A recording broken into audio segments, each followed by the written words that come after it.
हे योगेश्वर, हे ज्ञान मूर्ति, यदि ज्ञान कर्म से उत्तम है तो आप मुझे इस लोहूलुहान कर्म में क्यों लगा रहे हैं केशव? आप मुझे इस लोहूलुहान कर्म में क्यों लगा रहे हैं?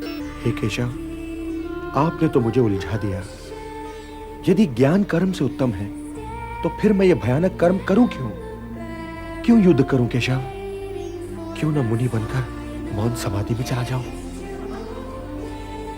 मैं कल्याण का मार्ग पूछ रहा हूं केशव, कृपया मुझे मार्ग दिखलाइए केशव, मुझे मार्ग दिखलाइए। हे निष्पाप अर्जुन, संसार में दो प्रकार के लोग होते हैं, अंतर्मुखी और बहिर्मुखी।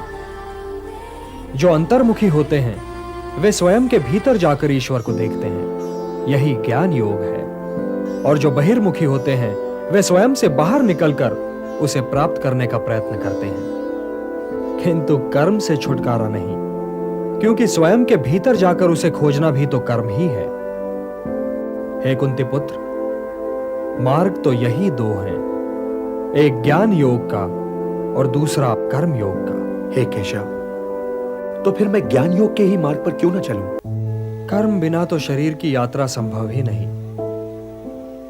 व्यक्ति सांस तो लेगा ही न पार्थ। यदि वातावरण में कोई सुगंध या दुर्गंध है तो वो उसका अनुभव करने के लिए भी विवश है। यदि उसके आसपास कोई नाद है, कोई ध्वनि है, कोई कोलाहल है, तो उसे सुनने के लिए उसके कर्ण उसके आदेश की प्रतीक्षा तो नहीं करेंगे ना।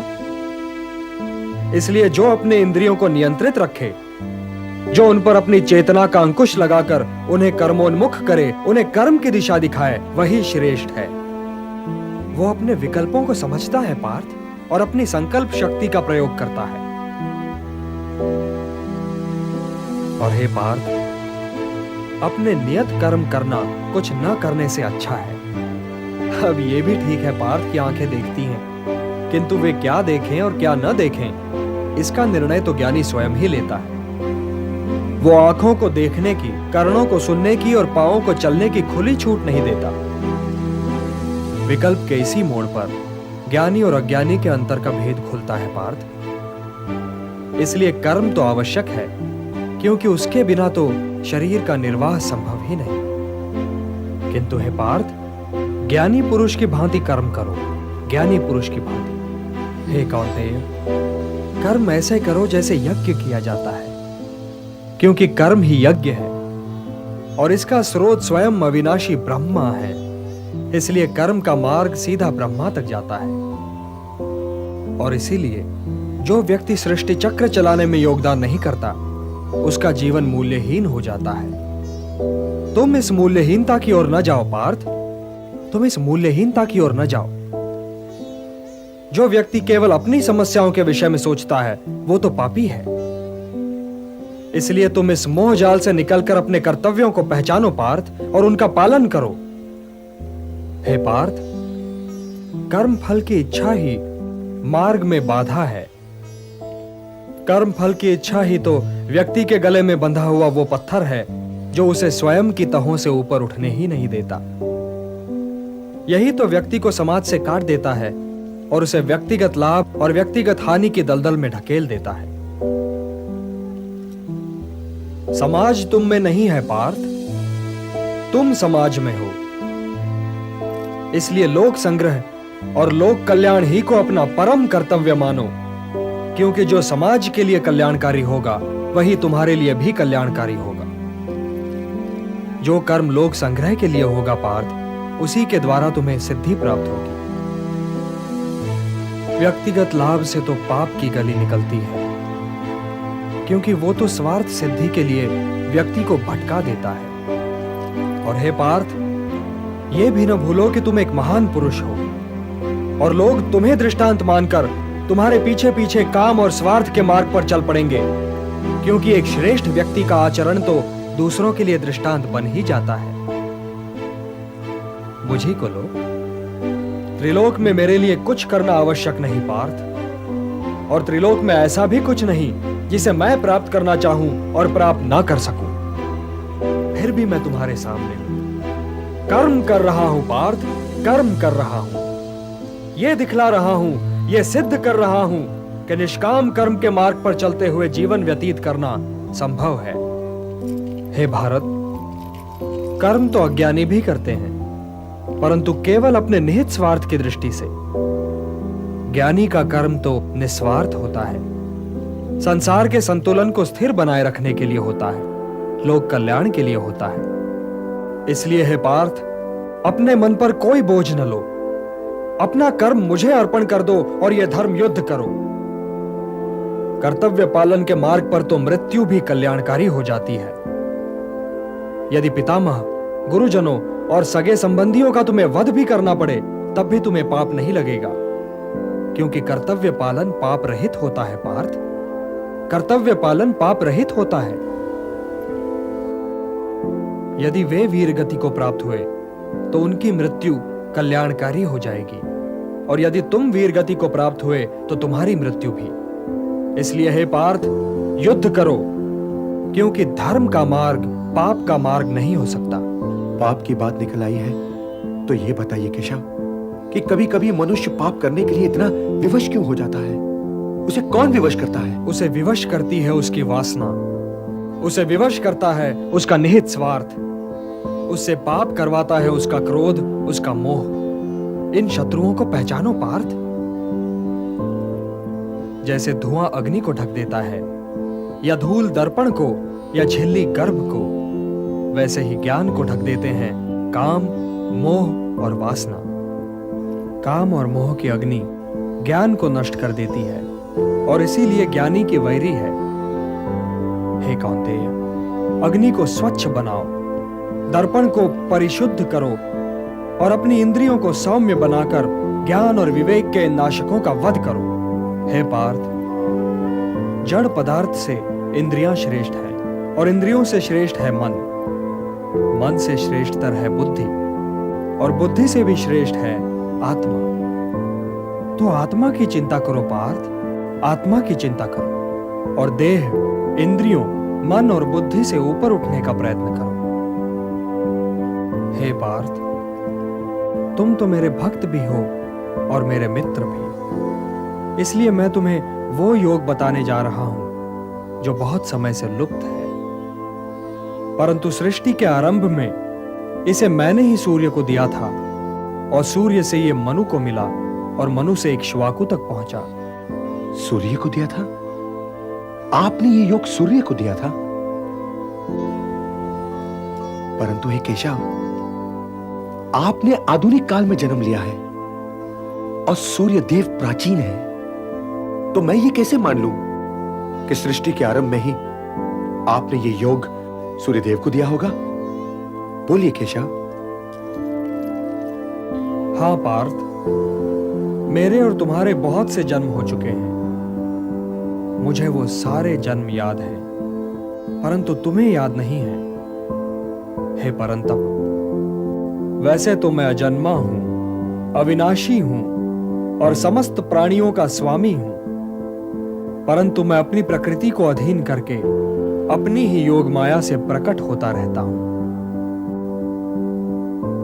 यदा यदा हि धर्मस्य ग्लानिर्भवति भारत, अभ्युत्थानम् अधर्मस्य तदात्मानं सृजाम्यहम्। परित्राणाय साधूनां विनाशाय च दुष्कृतां धर्म संस्थापनार्थाय संभवामि युगे युगे। हाँ पार्थ, मैं प्रकट होता हूं, मैं आता हूं। जब जब धर्म की हानि होती है तब तब मैं आता हूं, जब जब अधर्म बढ़ता है तब तब मैं आता हूं। सज्जन लोगों की रक्षा के लिए मैं आता हूं, दुष्टों का विनाश करने के लिए मैं आता हूं, धर्म की स्थापना के लिए मैं आता हूं, और युग युग में जन्म लेता हूं। किंतु हे केशव, धर्म की हानि होती ही क्यों है? धर्म की हानि इसलिए होती है पार्थ कि मनुष्य मोह के बंधन को नहीं तोड़ पाता, कि वो अपने स्वयं से नाता तोड़कर समाज से नाता नहीं जोड़ पाता। हे पार्थ, यदि ऐसा न हुआ होता तो लाक्षागृह दुर्घटना न हुई होती, द्रौपदी वस्त्रहरण न हुआ होता, और कौरव और पांडव सेनाएं यूं आज एक दूसरे के सामने नहीं खड़ी होती। तो क्या द्रौपदी वस्त्रहरण पर मुझे क्रोध नहीं आना चाहिए था केशव? यह निर्णय तो स्वयं तुम्हें लेना है पार्थ। किंतु द्रौपदी वस्त्रहरण केवल तुम्हारी व्यक्तिगत समस्या नहीं है पार्थ। जो समाज इंद्रप्रस्थ की पटरानी महाराज द्रुपद की पुत्री और पांडवों की पत्नी द्रौपदी के वस्त्रहरण पर चुप रह गया, वो समाज भला किसी साधारण नारी के मान सम्मान की क्या रक्षा करेगा?